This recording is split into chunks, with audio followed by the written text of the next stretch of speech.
ನಮ್ಮ ಭಾರತೀಯ ಜನತಾ ಪಕ್ಷದಲ್ಲಿರ್ತಕ್ಕಂಥ ಎಲ್ಲ ಪ್ರಮುಖ ಪಂಚಮಸಾಲಿ ಸಮಾಜದ ಎಲ್ಲ ಮುಖಂಡರ ನೇತೃತ್ವದಲ್ಲಿ ಇವತ್ತೊಂದು ಪತ್ರಿಕಾಗೋಷ್ಠಿಯನ್ನು ನಾವು ಕರೆದಿದ್ದೀವಿ. ವಿಶೇಷವಾಗಿ ಬಹಳ ವರ್ಷಗಳಿಂದ ಪಂಚಮಸಾಲಿ ಸಮಾಜದ ಹೋರಾಟವನ್ನು ಸಮಾಜವನ್ನು ಒಗ್ಗೂಡಿಸತಕ್ಕಂಥ ಕೆಲಸವನ್ನು ಹಿಂದೆ ಇರ್ತಕ್ಕಂಥ ದಿವಂಗತ ಕಾಸಪ್ಪನವರು, ಇವತ್ತು SR ಕಾಸಪ್ಪನವರು ನಮ್ಮ ನರಸಿಂಹದೇವರ ದೇವಸ್ಥಾನದಲ್ಲಿ ಕರೆದು ನಮ್ಮ ಸಮಾಜದ ಒಂದು ಸಂಘಟನೆಯನ್ನು ಅವರು ಹಮ್ಮಿಕೊಂಡು ಇಲ್ಲಿವರೆಗೆ ಬಂದಿದ್ದರು. ಅವರು ನಮ್ಮನ್ನ ಅಗಲಿ ಹೋದರು. ಆದ ನಂತರ ಇಂಡಿಯಲ್ಲಿರ್ತಕ್ಕಂಥ ನಮ್ಮ ಹಿರಿಯ ನಾಯಕರಾದಂಥ ಸಮಾಜದ ಮುಖಂಡರು ದಾದಾಗೌಡರು ಅವರು ಕೂಡ ಅವರ ನೇತೃತ್ವದಲ್ಲಿ ಮತ್ತು ನಮ್ಮ ಹಿರಿಯರಾದಂಥ ಒಬ್ಬ ಯಡವಣ್ಣವ್ರ ನೇತೃತ್ವದಲ್ಲಿ ಒಂದು ನಮ್ಮ ಸಮಾಜ ಸಂಘಟನೆ ಮಾಡಿಕೊಂಡು ಇಲ್ಲಿವರೆಗೆ ಬಂದರು. ನಮ್ಮ ಸಮಾಜ ಭಾಳ ಕಡು ಬಡವರು ಇರ್ತಕ್ಕಂಥದ್ದು. ಕೈ ಬೆರಳಿನಲ್ಲಿ ಎಣಿಸಿದಾಗ ಮಾತ್ರ ಶ್ರೀಮಂತರು ಇರ್ತಕ್ಕಂಥದ್ದು ಭಾಳ ಕಡಿಮೆ ವಿಶೇಷವಾಗಿ. ಆದರೆ ಇವತ್ತು ಮಾಧ್ಯಮದ ಮುಂದೆ ನಾನು ಹೇಳ್ತಕ್ಕಂಥ ವಿಷಯ ಏನಪ್ಪ ಅಂತಂದರೆ, ನಮ್ಮ ಸಮಾಜದ ಒಬ್ಬ ಹಿರಿಯರು ಎಲ್ಲರೂ ಕೂಡಿ ನಮ್ಮ ಸಮಾಜದ ಹಿಂದೆ ಇರ್ತಕ್ಕಂಥ ಮನುಗುಳಿಯ ಪರಮ ಪೂಜ್ಯರು ನಮ್ಮ ಜಗದ್ಗುರುಗಳಾದಂಥ ಡಾಕ್ಟರ್ ಮಹಾಂತ ಶಿವಾಚಾರ್ಯರು ಅವ್ರನ್ನ ಮನದಲ್ಲಿ ನಾವು ನೆನೆಸ್ಕೋಬೇಕಾಗ್ತದೆ. ಒಂದು ಸಮಾಜದ ಸಲುವಾಗಿ ಅವರು ಸಾಕಷ್ಟು ಪ್ರಯತ್ನ ಕೂಡ ಅವರು ಮಾಡಿದರು. ಅವರು ಲಿಂಗೈಕ್ಯ ಆದ ನಂತರ ಸಮಾಜದಲ್ಲಿ ಒಬ್ಬ ಗುರುಗಳು ಬೇಕು ಅಂಥೇಳಿ ನಮ್ಮೆಲ್ಲ ಸಮಾಜದ ಮುಖಂಡರು, ರಾಜ್ಯದಲ್ಲಿರ್ತಕ್ಕಂಥ ಎಲ್ಲ ಹಿರಿಯರು ಕೂಡಿ ಯಾರಿಗೆ ಪಟ್ಟ ಕಟ್ಟಬೇಕು ಇವತ್ತು ಪಂಚಮಸಾಲಿ ಸಮಾಜದ ಅಂಥೇಳಿ ಒಂದು ತೀರ್ಮಾನ ಮಾಡಿ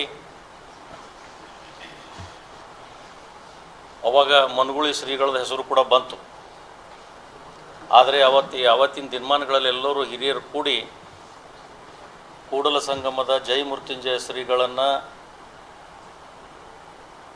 ನಮ್ಮ ಸಮಾಜದ ಗುರುಗಳನ್ನಾಗಿ ಇವತ್ತು ಹಮ್ಮಿಕೊಂಡು ಇವತ್ತು ಅನೇಕ ಅವ್ರ ಬಗ್ಗೆ ಭಾಳ ಅಪಾರವಾದ ಗೌರವ ಕೂಡ ಇದೆ ನಮ್ಮ. ಆದರೆ ಅವರು ನಮ್ಮ ಸಮಾಜದ ಸಲುವಾಗಿ ಇವತ್ತು 500-600 ಕಿಲೋಮೀಟರ್ ಗಟ್ಟಲೆ ಇವತ್ತು 2A ಮೀಸಲಾತಿ ಸಲುವಾಗಿ ಹೋರಾಟ ಕೂಡ ಮಾಡಿದ್ರು. ಸಮಾಜ ಅವಾಗ ಅವ್ರಿಗೂ ಕೂಡ ಎತ್ತಿ ಹಿಡಿದಿದೆ. ಆದರೆ ಇವತ್ತಿನ ದಿನಮಾನಗಳಲ್ಲಿ ಇಡೀ ರಾಜ್ಯದಲ್ಲಿ ಅತಿ ಹೆಚ್ಚಿರ್ತಕ್ಕಂಥ ಪಂಚಮಸಾಲಿ ಸಮಾಜ ಇವತ್ತು ಒಬ್ಬರಿಗೆ ಮೀಸಲಾತಿಯಾಗಿ ಇಟ್ಕೊಂಡು ಇವತ್ತು ನಮ್ಮ ಭಾರತೀಯ ಜನತಾ ಪಕ್ಷ ಒಂದು ರಾಷ್ಟ್ರೀಯ ಪಕ್ಷದಲ್ಲಿ ಯಾರೇ ತಪ್ಪು ಮಾಡಿದ್ರು ಕೂಡ ಅವರು ತೆಗಿತಕ್ಕಂಥದ್ದು, ಅವ್ರ ಮೇಲೆ ಕ್ರಮ ತಗೊಳ್ತಕ್ಕಂಥದ್ದು ನಮ್ಮ ಭಾರತೀಯ ಜನತಾ ಪಕ್ಷ ಅಧಿಕಾರ ಇದೆ, ಹೈಕಮಾಂಡ್ನಲ್ಲಿ ಅಧಿಕಾರ ಇದೆ.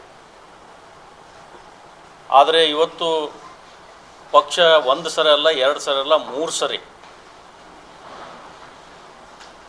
ಇವರು ಬಾಯಿಗೆ ಲಗಾಮ್ ಇರಲಾರದ ಸಲುವಾಗಿ ಎಲ್ಲ ಮುಖಂಡರನ್ನ ಹಿಗ್ಗ ಮುಗ್ಗ ಮಾಯಿಗೆ ಸಿಕ್ಕರೆ ಅವ್ರಿಗೆ ಏನಾಗ್ತದಪ್ಪ ಅಂತಂದ್ರೆ ಒಂದು ಹಂದಿಗಿದು ಸಿಕ್ಕಂಗೆ ಆಗ್ತದೆ.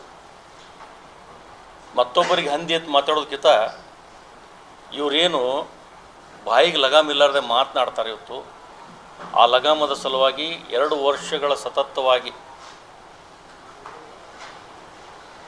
ಯತ್ನಾಳ್ ಗೌಡ್ರು ಅನಿಸ್ಕೊಂಡವ್ರು ಸ್ವಲ್ಪ ಬಾಯಿಗೆ ಇತಿಮಿತಿ ಇರಬೇಕಾಗ್ತದೆ. ಆ ಬಾಯಿಗೆ ಇತಿಮಿತಿ ಇರಲಾರ್ದ ಮಟ್ಟಿಗೆ ಇವತ್ತು ಈ ಪರಿಸ್ಥಿತಿ ಉದ್ಭವವಾಗಿ ನಮ್ಮ ರಾಷ್ಟ್ರೀಯ ನಾಯಕರು ಅವ್ರನ್ನ ಉಚ್ಚಾಟನೆ ಮಾಡ್ಯಾರ. ಆದರೆ ಇವತ್ತು ಬಹಳ ನಮಗೊಂದು ಏನು ಕೆಟ್ಟ ಅನ್ನಿಸ್ತದಪ್ಪ ಅಂತಂದ್ರೆ, ಪಕ್ಷ ಉಚ್ಚಾಟನೆ ಮಾಡಿದ ಬಳಿಕ ಆ ಪಕ್ಷದ ಸಲುವಾಗಿ ನಾವೆಲ್ಲ ಇಲ್ಲಿರ್ತಕ್ಕಂಥ ವೇದಿಕೆ ಮೇಲೆ ಇರ್ತಕ್ಕಂಥ ಎಲ್ಲ ಪಂಚಮ ಶಾಲೆಯವರು ಅದೀವಿ ಇಲ್ಲಿ. ಇಡೀ ರಾಜ್ಯದಾಗ ಭಾಳ ಜನ ನಮ್ಮ ಪಂಚಮ ಶಾಲೆಯವರು ಅದಾರ. ಇವತ್ತು ಕೂಡಲ ಸಂಗಮ ಶ್ರೀಗಳು ಒಬ್ಬರ ಸಲುವಾಗಿ ಇವತ್ತು ಗಡುವು ಕೊಟ್ಟು ನೀವು ಪಕ್ಷದ ಒಳಗೆ ತಗೋಬೇಕು, ನೀವು ತಗೊಳ್ಳಿಲ್ಲ ಅಂದ್ರೆ ನಾನು ಹೋರಾಟ ಮಾಡ್ತೀನಿ ಅಂತ ಹೇಳಿ ಪಕ್ಷಕ್ಕೆ ಒಂದು ಯಾವ ರೀತಿ ಮುಜುಗರ ತರ್ತಕ್ಕಂಥ ವ್ಯವಸ್ಥೆಯನ್ನು ಇವತ್ತು ಕೂಡಲ ಸಂಗಮದ ಪರಮ ಪೂಜ್ಯ ಶ್ರೀಗಳು ಇವತ್ತು ಮಾಡ್ಲಿಕ್ಕತ್ತಾರೆ. ಅವರಿಗೆ ನಾವು ಇಷ್ಟೇ ಹೇಳಲಿಕ್ಕೆ ಬಯಸ್ತೀವಿ, ತಪ್ಪು ಸಂದೇಶ ನಮ್ಮ ಸಮಾಜಕ್ಕೆ ಕೊಟ್ಟು ಆ ಸಮಾಜಕ್ಕೆ ತಪ್ಪು ದಾರಿ ಹೇಳ್ತಕ್ಕಂಥ ಏನು ಮಾಡ್ಲಿಕ್ಕತ್ತಾರ ಅದನ್ನು ನೀವು ಮಾಡಬಾರ್ದು ಅಂತಕ್ಕಂಥ ಮಾತನ್ನು ಈ ವೇದಿಕೆ ಮುಖಾಂತರ, ಮಾಧ್ಯಮದ ಮುಖಾಂತರ ನಾನು ಹೇಳಿಕ್ಕೆ ನಾನು ಬಯಸ್ತೇನೆ.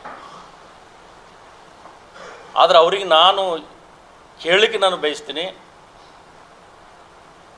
ಇವತ್ತು ಪಂಚಮಸಾಲಿ ಸಮಾಜಕ್ಕೆ ಇರ್ತಕ್ಕಂಥ ಏಕೈಕ ಒಬ್ಬ ಬಸನಗೌಡ ಪಾಟೀಲ್ ಯತ್ನಾಳ್ ಒಬ್ಬರೇ ಅದಾರ. ನಾವ್ಯಾರೂ ಪಂಚಮಸಾಲಿಯವ್ರಿಗೆ ಹುಟ್ಟಿಲ್ಲ, ನಾವು ಪಂಚಮಸಾಲಿಯವ್ರು ಅಲ್ಲ. ಪರಮ ಪೂಜ್ಯ ಶ್ರೀಗಳಿಗೆ ನಾನು ಕೇಳಲಿಕ್ಕೆ ಬಯಸ್ತೀನಿ, 2008 ಚುನಾವಣೆ ಬಬಲೇಶ್ವರ ವಿಧಾನಸಭಾ ಕ್ಷೇತ್ರದಲ್ಲಿ ಮಾಡಿರಿ, ಅದಕ್ಕೆ ನಾನು ನಿಮ್ಗೆ ಸ್ವಾಗತ ಮಾಡ್ತೀನಿ. 2013 ನೀವು ಏನು ಮಾಡಿದ್ರಿ ಅನ್ನೋದು ನೀವು ತಿಳ್ಕೊರಿ. 2018, 2023